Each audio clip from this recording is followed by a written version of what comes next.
So the summer that I was 30, I went to summer camp. And I loved summer camp growing up. I went every summer since I was 8 years old as a child. And then since I was a classroom teacher by profession, after I graduated from college, I was able to continue my summer camp habit well past when it was really probably appropriate.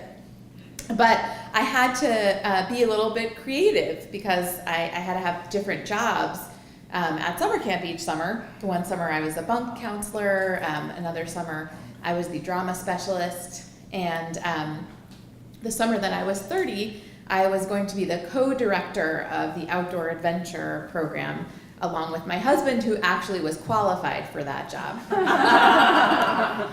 So I had been staying home with my son, who had turned 1 that summer, and as any of you who have stayed home with an infant, in that first year, it's a really special time, and then you're kind of really ready to go do something fun and get out of the house and maybe even spend a night away.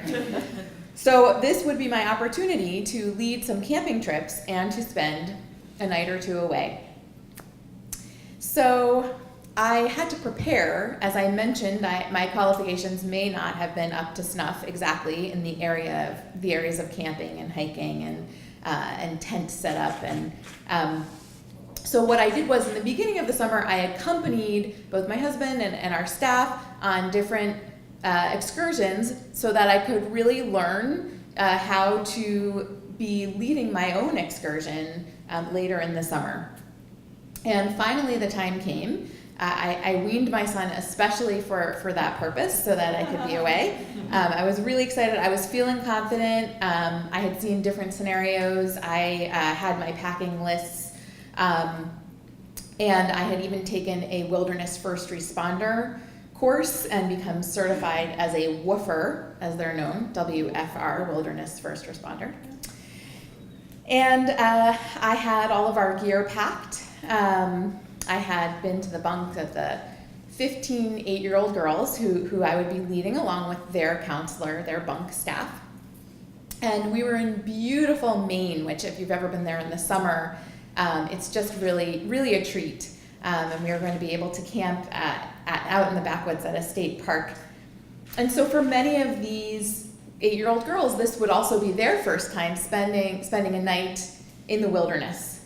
So there was kind of a lot of high energy around that. If you've had a daughter, you may notice, as we do, that my daughter, she enjoys expressing her emotions. She will do this in a high-pitched way, socially, with her girlfriends. So this would be that, I was sure. So all the food was packed, the tents were packed, the firewood. I had everything ready to go on the vans.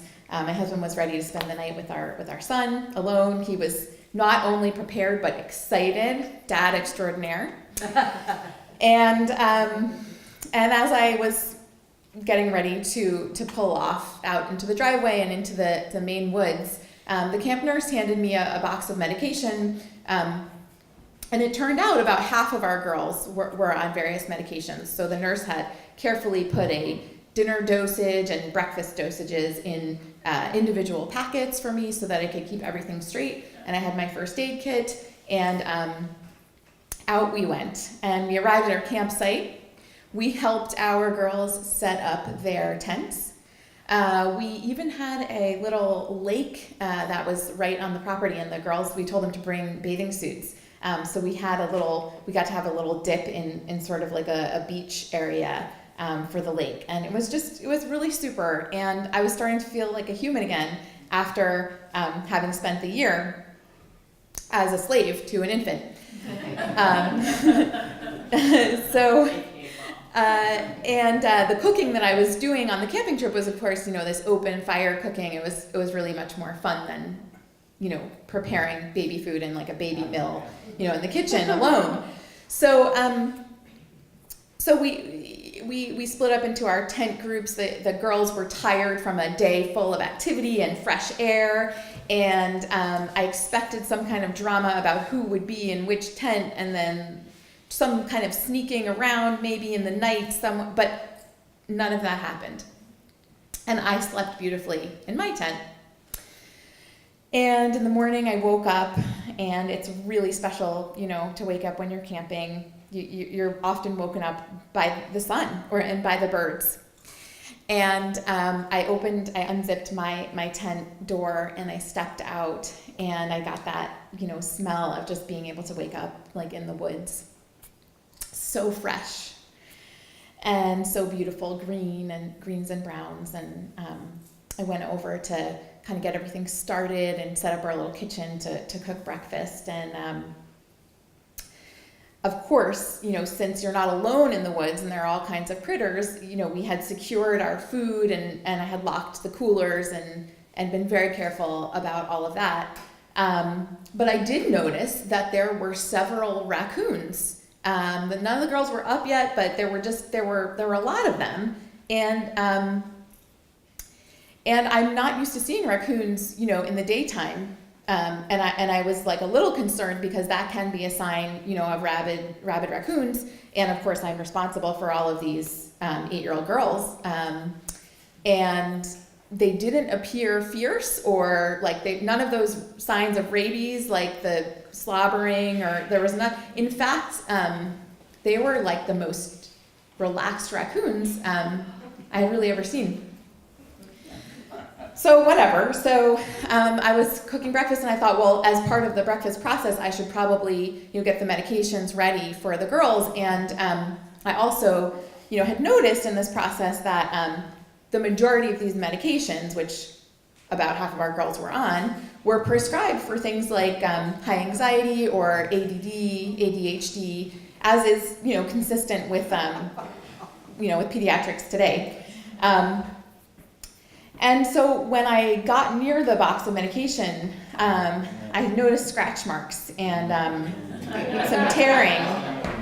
And it turned out that the envelopes did not contain the breakfast dosages. They were all ripped apart, in fact. And I looked back around at the raccoons who were lethargic.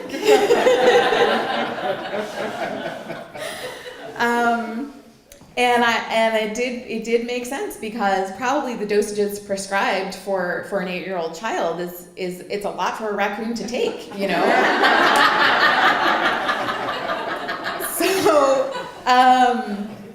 So the only thing that I could think of is that I better sort of take stock of the situation and kind of do a tour a little bit, just to make sure that the girls would be okay. And the only defense that I had ever really seen against raccoons, because some of them can be very aggressive, is that when we used to picnic outside, and a raccoon would come near, my husband had a super soaker water gun, but water was not enough for some of these raccoons. You have to put hot sauce in the water and mix it up also to really make sure that they will back away. And I had neglected to pack a water gun in all of my preparations, and I was feeling so solid, and no hot sauce for our breakfast. So yeah, I did a little, survey, and these guys were super chill. They were not gonna mess with us. So in the end, it turned out that I had some very energetic, wild girls who were not on their medication and some very relaxed wildlife. Thank you.